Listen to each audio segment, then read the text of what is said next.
Hello दोस्तों, आज के वीडियो में आपका स्वागत है। कल सितंबर एक्सपायरी की शुरुआत होती है। चलिए देखते हैं मार्केट में हम इस महीने क्या एक्सपेक्ट कर सकते हैं, इस हफ्ते के लिए क्या एक्सपेक्ट कर सकते हैं एंड ओवरऑल कैसे ट्रेड कर सकते हैं। अभी के लिए मार्केट काफ़ी बुलिश है। 11,559 पे आज हमें क्लोजिंग मिला है। आज गैप अप ओपनिंग हुआ था 11,600 के भी ऊपर एंड उसके बाद मार्केट जो है वो नीचे आया। चलिए देखते हैं एक बार कि समझ लेते हैं कि एक बार हुआ क्या है अभी तक मार्केट में, फिर क्या एक्सपेक्ट कर सकते हैं। ओवरऑल अगर आप देखोगे तो मार्केट जो रिकवरी में है वो इस गैप को भी फिल कर चुका है। इसके बाद जो अगली गैप आती है वो 12,000 के ऊपर आती है।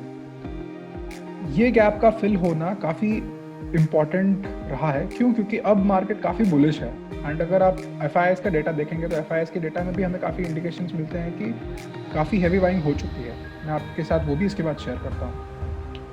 अभी के लिए निफ्टी में हमने गैप फिल कर दिया है, उसके ऊपर सिंगल गो में भी जा चुका है। ऑब्वियसली एक करेक्शन एक्सपेक्ट कर सकते हैं हम, बट ज़्यादा बड़ा एक माइनर सा करेक्शन वो शायद ना भी आए। बट अभी के लिए मार्केट देख सकते हैं तो बुलिश है एंड अब हम ये कह सकते हैं कि इस गैप के ऊपर मार्केट ट्रेड करना शुरू कर सकता है। तो सितंबर महीने में हमें लगभग इस लेवल के ऊपर 630 के ऊपर के लेवल्स भी देखने मिल सकते हैं एंड अगर सिचुएशन काफ़ी अच्छी रही तो शायद 12,000 भी आ सकता है। ओवरऑल हम इस रेंज में एक्सपेक्ट कर सकते हैं ट्रेडिंग। ये था इसका डेटा। चलिए एक बार मैं आपको एफआईआईएस का डेटा दिखा देता हूँ कि एफआईआईएस के डेटा में अभी तक क्या निकल के आ रहा है। यस, मैं आपके साथ अभी एफआईआईएस का डेटा शेयर करता हूँ। ये रहा एफआईआईएस का डेटा। अगर आप एफआईआईएस का डेटा देखोगे, सॉरी अपडेटेड नहीं है, आज कैसे मुझे ऐड करना है, बट अगर आप एफआईआईएस का डेटा देखोगे तो जो मेजर बाइंग हुई है कैश में वो अगस्त में शुरू काफ़ी अच्छे से हुई है। मतलब अगर आप देखोगे तो ओवरऑल इस पूरे पीरियड में आपको डेटा मैं शेयर कर सकता हूँ। ऐसा तो इस पूरे पीरियड में जो मेजर बाइंग हुई है वो यहाँ पे हुई थी 8 मई को, जहाँ पे 17,000 करोड़ का इनफ्लो आया था।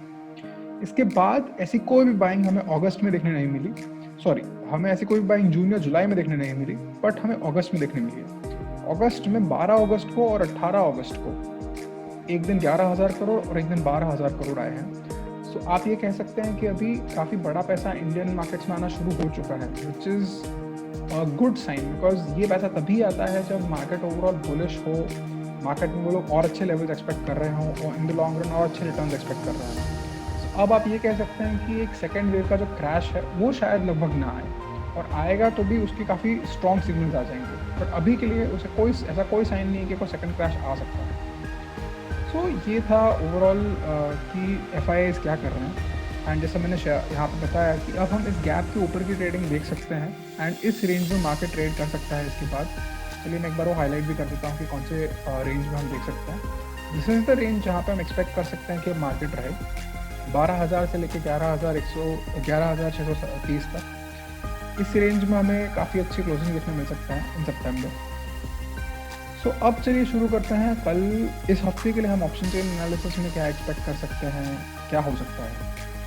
ऑप्शन चेन एनालिसिस में अभी तक कोई क्लियर इंडिकेशन नहीं है, जैसा कि 5 डेज को नॉर्मली होता है काफ़ी बार। जैसा कि आप देख सकते हैं 11,600 के ऊपर काफ़ी 650 के ऊपर काफ़ी शॉर्ट्स बनाए गए हैं ऑन द कॉल साइड। ये क्यों होता है? बिकॉज ये लोग मतलब ये शॉर्ट्स तब बनाते हैं लोग जब उनका मानना होता है कि वो 650 के नीचे रहेगा। एंड सिमिलरली अगर आप पुट साइड में देखोगे तो पुट साइड में तो ऑल अलोंग आपको शॉर्टिंग ही दिखेगी। इसका मतलब है कि दे आर एक्सपेक्टिंग कि मार्केट शायद इतना बेरिश नहीं रहेगा। एंड अगर आप इन द मनी कॉल्स में देखोगे तो इन द मनी कॉल्स में अप ट्रेंड के साइंस हैं, दोनों तरफ इंक्रीजिंग ओपन इंटरेस्ट है एंड इंक्रीजिंग ऑप्शन प्रीमियम्स भी हैं। इसका मतलब अभी तक जो साइंस है वो ज़्यादा बुलिश नहीं है। क्यों नहीं है? क्योंकि 650 के ऊपर, जो कि करंट लेवल 600 था, 550 में क्लोजिंग है, करंट लेवल के ऊपर हमें शॉर्ट्स दिखने मिल रहे हैं। इसका मतलब मार्केट उतना बुलिश नहीं है अभी। पुट साइड में अगर आप देखोगे तो आपको कंटिन्यूसली बुलिश मिल रहे हैं। क्यों? क्योंकि ये लोग तभी शॉर्ट करते हैं जब मार्केट ओवरऑल बुलिश रहे एंड इन द मनी में आपको कंटिन्यूसली अपसाइड देखने मिल रही है। ओवरऑल आप कह सकते हो कि मार्केट का बुलिश स्टैंड भी इतना कंफर्म नहीं है और बेरिश के साइंस बहुत कम है। इसके लिए हम कल का वेट कर सकते हैं। एंड सिंस मार्केट काफ़ी अच्छे से ऊपर गया है, बैंक निफ्टी कंटिन्यूसली ऊपर गया है, तो शायद थोड़ा सा डाउनफॉल आ सकता है 100-150 पॉइंट्स का करेक्शन या साइडवेज प्रीमियम इरोजन। इसके लिए हमें कल का वेट करना पड़ेगा, कल समझना पड़ेगा कि कल क्या होता है मार्केट में। चलिए देखते हैं बैंक निफ्टी में क्या हुआ। बैंक निफ्टी में आज हमें 23,500 के ऊपर का ओपनिंग देखने मिला था एंड फिर मार्केट काफ़ी बुलिश रहा, 23,700 तक भी गया था और उसके बाद मार्केट ने क्लोजिंग 23,600 पर की। ये काफ़ी एक्सपेक्टेड था। चलिए देखते हैं आज क्या क्या हुआ है एंड इसके पहले एक बार जैसे निफ्टी में क्या वैसे इस बार यहाँ देख लेते हैं कि हम ओवरऑल इस मंथ में क्या एक्सपेक्ट कर सकते हैं। सो अभी अगर आप देखोगे तो बैंक निफ्टी के कंपैरिजन में इन टर्म्स ऑफ रिट्रेसमेंट काफ़ी पीछे है। ये रेस नहीं है क्योंकि हर एक इंडेक्स और स्टॉक्स अपने हिसाब से बिहेव करते हैं, बट इसमें अगर हम देखें तो इसने जो एक कंसोलिडेशन किया था यहाँ पे, हमें इससे एक बाहर का लेवल ब्रेकआउट देखने मिला है। ये ब्रेकआउट काफ़ी सिग्निफिकेंट हो सकता है, इवन कभी हमें एक बड़ी रैली भी देखने मिल सकती है। लेकिन जो पास्ट रिकॉर्ड रहा है, जैसा कि आप देख सकते हैं यहाँ पर 1 2 3 4 5 दिन कंटिन्यूस बुलिश रैली थी, यहाँ पर भी 4 दिन कंटिन्यूस बुलिश था। उसके बाद हमें एक रेड कैंडल काफ़ी ऑफन दिखने मिलता है। यहाँ पे 3 दिन के बाद दिखने मिला था, यहाँ पे 5 के बाद दिखने मिला था, यहाँ पे 4 के बाद दिखने मिला था। अभी आप देख सकते हो कि कंटिन्यूसली 6 दिन से मार्केट ग्रीन कैंडल्स ही बना रहा है, ऊपर ही है।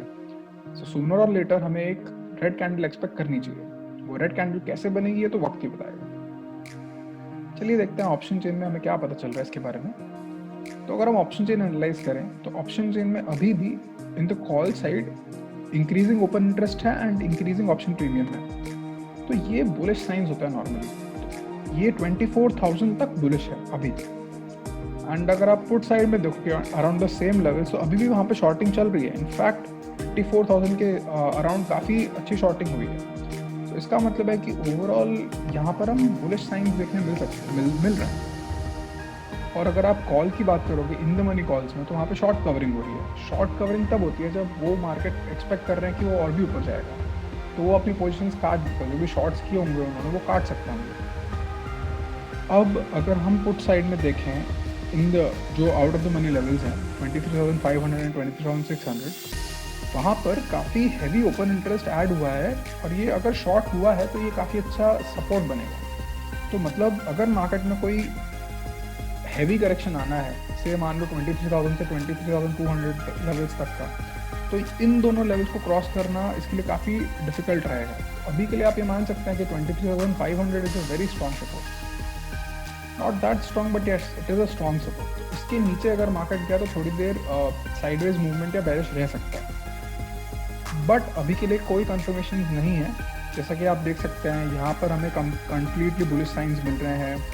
बुलिश ही कंफर्मेशन हैं, बेरिश के तो कोई कंफर्मेशन है नहीं।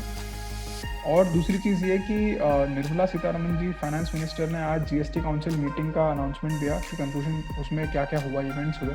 उसमें कुछ डिसीजंस हैं जो कि 1 हफ्ते बाद डिक्लेयर किए जाएंगे, बिकॉज स्टेट्स को जीएसटी पे उतना टाइम चाहिए डिसीजंस लेने के लिए। तो इसमें उसका क्या इम्पैक्ट रहा वो हमें कल ही पता चलेगा। मैं कोई एक्सपर्ट नहीं हूँ, इसलिए I am not able to जज एनी इम्पैक्ट, मतलब कोई आइदर साइड की या तो अप इम्पैक्ट है डाउन इम्पैक्ट है। सो हमें वेट कर सकते हैं कि कल क्या इम्पैक्ट आता है उसका, उसके हिसाब से कोई कंक्लूजन निकाल सकते हैं। चलिए देखते हैं हम कल के लिए क्या स्टॉक्स ट्रेड कर सकते हैं। अगर मैं स्टॉक्स की बात करूं तो बजाज फाइनेंस से शुरू करते हैं। बजाज फाइनेंस ने एक ब्रेकआउट दिया है हमें इस लेवल के ऊपर। सो अगर अभी इस 3,550-60 एक काफ़ी अच्छा सपोर्ट है। अगर इसके नीचे आता है तो हमें काफ़ी अच्छा फॉल देखने मिल सकता है। एंड ऑन द अपसाइड हमारे लिए जो येस्टरडे का हाई था 3,723 के आसपास का लेवल, ये हमें एक रेजिस्टेंस की तरह एक्ट करेगा। तो अगर मार्केट इस तरफ जाता है तो हम डेफिनेटली बुलिश हो सकते हैं, और अगर इसे ब्रेक करता है तो हम उस ब्रेक को ट्रेड कर सकते हैं। सो इसमें हमें वेट करना पड़ेगा कि ये कोई डायरेक्शन लेता है तो उस डायरेक्शन के हिसाब से ट्रेड कर सकते हैं। Second stock I am interested in is Titan. Titan में भी हमें ब्रेकआउट देखने मिला था, बट वो उसके बाद पिछले 6 दिनों से कंसोलिडेट कर रहा है इस रेंज में। सो अभी के लिए इन जो दिनों का हाई है वो हमारा रेजिस्टेंस बताएगा 1150, एंड जो उसका लो है 1120 वो हमारा सपोर्ट बन जाएगा। सो इस लेवल के अंदर मैं कोई ट्रेड नहीं लूँगा। अगर वो इसके ऊपर का लेवल दिखाता है या इसके नीचे का लेवल दिखाता है तो मैं अकॉर्डिंगली ट्रेड लूँगा उसमें। Third stock I am interested in Havells इस लाइन के अलॉन्ग कंटिन्यूसली आप मूव दिखा रहा है। सो अगर इस लाइन को इसने ब्रेक किया तो फिर वो काफ़ी हैवी फॉल दिखाएगा। हैवी फॉल में हम कहाँ तक के लेवल एक्सपेक्ट कर सकते हैं, तो हम एक हाई तक एक्सपेक्ट कर सकते हैं 644 जो उसका प्रीवियस हाई था वहाँ तक का हम देख सकते हैं। सो यस, इसमें हम इस लाइन के ब्रेक होने का वेट करेंगे। अगर बुलिश साइंस हैं तो मैं इतना प्रेफर नहीं करूँगा, बिकॉज बुलिश में कहाँ तक बुलिश जा सकता है 663 तक, बट लेट्स सी। इसमें कोई कंफर्मेशन प्राइस एक्शन के हिसाब से मिलता है तो हम उसे ट्रेड कर सकते हैं। नेक्स्ट इज आरबीएल में अगर आप देख रहे हैं तो आरबीएल में एक हमें रीटेस्ट देखने मिल रहा है यहाँ पर।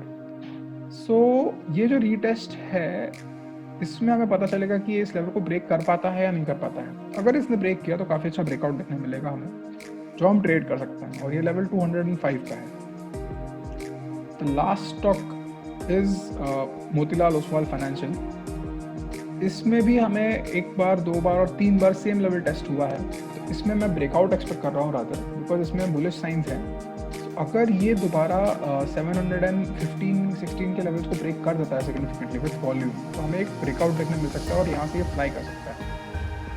बट ये कंफर्मेशन हमें 730 के बाद ही मिल सकता है। So yes, in the interim हम 715 से 730 तक का ट्रेड भी ले सकते हैं।